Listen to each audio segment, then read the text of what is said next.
Welcome to this video on Snowflake time travel and zero-copy cloning. These powerful features help you manage and protect your data efficiently.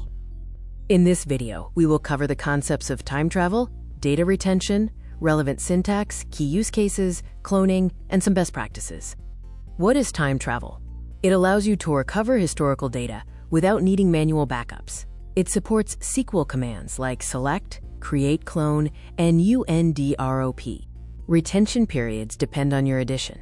The standard is 1 day, while enterprise editions support up to 90 days. Additionally, failsafe follows the time travel period. Time travel syntax is straightforward. You can use AT or before clauses with timestamps, offsets, or specific statement IDs.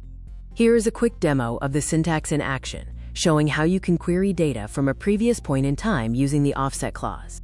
The UNDROP command is a convenient way to recover tables or entire databases that were recently deleted within the retention window. Zero-copy cloning is a metadata-only operation. It allows you to share micropartitions between the original and the clone until changes are made. Cloning is easy to implement. Simply use the create clone syntax for either full databases or individual tables, as shown here.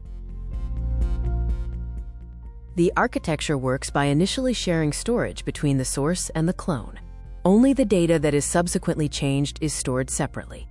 Common use cases for cloning include setting up environments for testing and development, creating quick backups, and performing data recovery. For best practices, consider using shorter retention periods to save costs, utilize clones specifically for QA, and remember to drop stale clones. When preparing for interviews, be ready to explain the difference between failsafe and time travel, how cloning affects data, and any limitations.